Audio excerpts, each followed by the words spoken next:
Hi there, everyone. I'm Logan. I'm I'm Rachel. Alexis. I'm Paula. And as a group, we collectively investigated circulation and gas exchange adaptations in marine organisms. So this is an overview slide of what we will be covering. So you may be wondering, what makes aquatic animals unique? Well, as human beings, we're pretty lucky. We live in this terrestrial environment where oxygen is abundant and it's all around us, and we get to easily use it. But aquatic animals have it a little bit different because oxygen actually dissolves in water, and therefore oxygen is at a much lower concentration in the water than in the atmosphere. And to make sure that they can actually source oxygen, aquatic animals have actually been adapted, and they have specialized exchange systems. Some of these specialized exchange systems can include gills and cutaneous respiration, which is just breathing through the skin. Some gas exchange basics. Well, the purpose of gas exchange is to simply gather oxygen because essentially all animals, need oxygen and have to take in oxygen so that they can function on the most basic level. And oxygen helps organisms grow, helps them with reproduction, turns food into energy. Without it, animals would cease to exist. Some other basic principles. Gas exchange is a biological process where gases are transferred across various cell membranes. Therefore, it's when gases either enter or leave the blood, or in many ways, oxygen is needed by cells for respiration or essentially breathing. And as a result, carbon dioxide gets produced as a byproduct. Hence, the basics of it is that oxygen gets taken in and carbon dioxide gets sent out as a byproduct. And so oftentimes it takes place between blood and cells throughout the organism. And for aquatic animals, oxygen actually diffuses from the water into their blood vessels. And on the flip side, carbon dioxide actually blood of the animal enters the water. Oh, and the bottom right hand side, you can see a diagram, and you can see the most basic form of gas exchange taking place, where the oxygen is being taken in as the fish consumes water through the mouth, and then carbon dioxide is leaving through the gills. Diffusion is what allows gas exchange to occur, and it is the mechanism for which gas exchange takes place. And the respiration in gills occurs through diffusion, and diffusion is essentially transport driven by a concentration gradient, where essentially molecules move from areas of a higher concentration to an area of a lower concentration. Molecules such as gases are moving from where they are most abundant to where they are less abundant. And this allows for gas exchange to occur because oxygen goes from where it's more abundant, such as outside the animal, and it diffuses and goes to where it's needed and where it's less abundant, which is inside the animal, so that the animal can use it to function.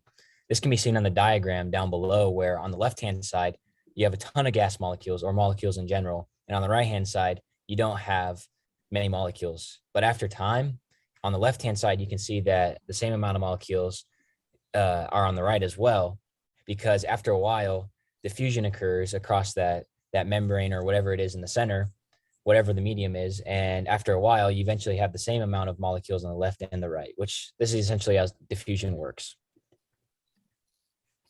Okay, so organisms that possess a gastrovascular cavity are made of few tissues and are structurally simple. Therefore, there's not really a need for a distinct circulatory system. The purpose of a gastrovascular cavity is to digest food and transport and absorb nutrients through an organism's body. The structure is hollow and tubular with only one opening, allowing for two digestive tract that serves as a mouth for ingesting food and an anus for excreting waste. The gastrovascular cavity has cell linings to secrete hydrolytic digestive enzymes to break down food particles through a process called intracellular digestion. Food enters the cavity through the mouth, where cells either engulf solid food by phagocytosis or liquid food by pinocytosis. Once the food is inside the cell, it is broken down into nutrients, then packaged up inside food vacuoles and delivered to other cells within the organism's body via diffusion. As waste products are formed, they diffuse across the cell membrane and expelled via the mouth. Few animals, such as sponges, digest their food intracellularly, while hydras and jellyfish digest their food extracellularly.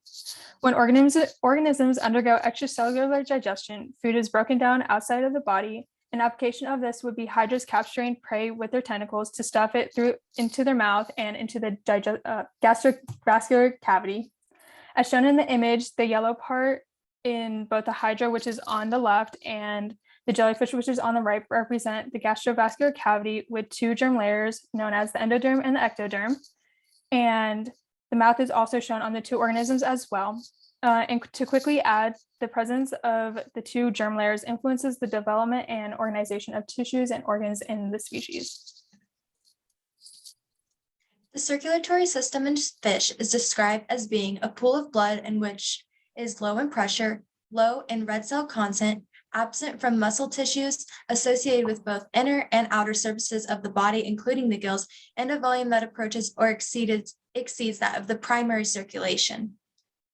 The circulatory systems in fish include blood vessels, hearts, arteries, capillary networks, and veins. And all of these parts help to function in the transportation of nutrients, waste, hormones, and gases in their bodies. So for the open circulatory system, a circulatory system is composed of a circulating fluid, a set of interconnecting vessels, including arteries, veins, and capillaries, and a muscular pump known as the heart.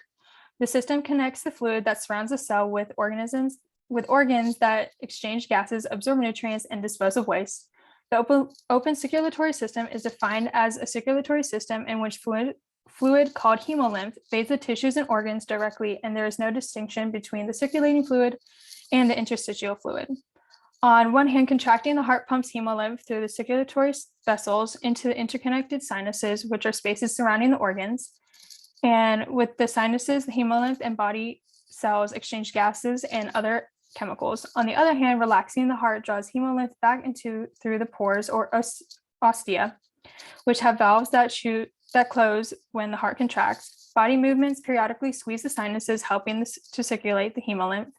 Lastly, an advantage typically associated with open circulatory systems is that lower hydrostatic pressure allow organisms to use less energy than closed circulatory systems.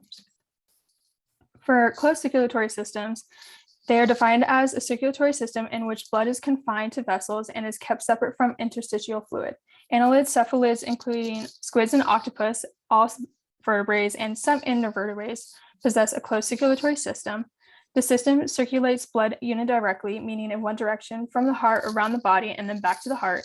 As shown in the image, one or more hearts pump blood into larger vessels that branch into smaller ones to infiltrate the tissues and organs. Chemical exchange occurs between the blood and the interstitial fluid, as well as between the interstitial fluid and body cells. Fish and amphibians possess a single circulatory system. The system is composed of one atrium and one ventricle. The oxygen-depleted blood in the atrium and ventricle will move to the gills in order to become oxygenated, and then they will return back to the atrium. Because the blood only passes through the heart once per one cycle, this is why we consider this to be a single circulation.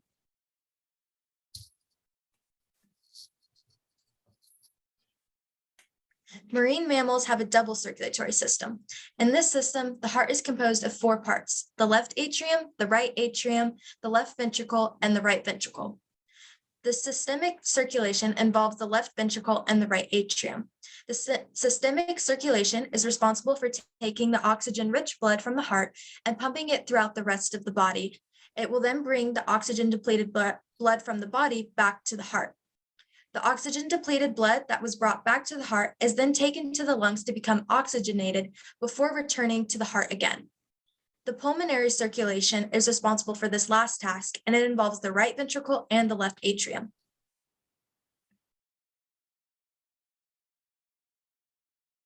The gills of a fish are equivalent to the lungs of a human. Getting the necessary oxygen from the water is obtained by diffusion. There's less available oxygen in the water than there is in the natural air, so diffusion helps make up for this challenge as discussed earlier. Ventilation occurs when fish move through the water in order to cover more area and increase the amount of oxygen uptake from their gills.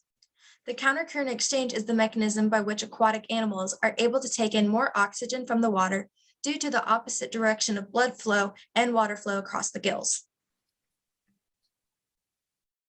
Going into depth on the respiratory surfaces in marine and aquatic animals, like Alexis said, gills are like the lungs of a human, but for the fish. And there's specialized respiratory surfaces where the gas exchange occurs. So as the fish swims with their mouth open, the ventilation will occur where the water goes into the mouth and out through the gills. And when the water is passing through, the oxygen in the water will go into the capillaries that are located in the gills, while the carbon dioxide that's in the blood in those capillaries will leave. So the ventilation helps the fish and other marine animals to breathe, and the countercurrent exchange, which is explained on the next slide, helps there to be efficient gas exchange. So the countercurrent exchange is a mechanism in which the carbon dioxide and oxygen are exchanged in a way that the fish keeps as much oxygen as possible in the blood. So there's an opposite flow of water from the gills, and the water will go one direction while the blood in the capillaries goes the other. So this allows for the oxygen poor blood flowing past the gills to take up the water that's going into the oxygen rich water that's going over the gills. This is efficient because it keeps the incoming blood to be oxygenated while the outgoing blood is, the incoming blood that's less oxygenated is next to less oxygenated water, and the blood that's more oxygenated is next to the more oxygenated water. So therefore the water doesn't reach an equilibrium and it keeps that concentration gradient. So some applications of the things we've been talking about includes a seahorse, which is a typical bony fish. 96% of all fish are considered bony fishes. So the circulatory system and structures of most marine animals will mimic this. So seahorses have the typical two-chambered heart, which is present with an atrium and a ventricle. And this leads to single circulation, where the blood circulates from the heart through two capillary beds and back. And there's also a closed circulatory system, including the heart, blood vessels, and gills. An atypical example is going to be a dolphin. The reason that this is an atypical example is because dolphins are actually mammals, not fish. So there's double circulation similar to a human, where there's the four chambers of the heart, and there's still closed circulation, but instead of having gills, the mammals, just like a human, will have lungs, and the respiration is separate from the mouth, unlike fish. Here are references, and then on the last slide, we'll include our presentation link. Right.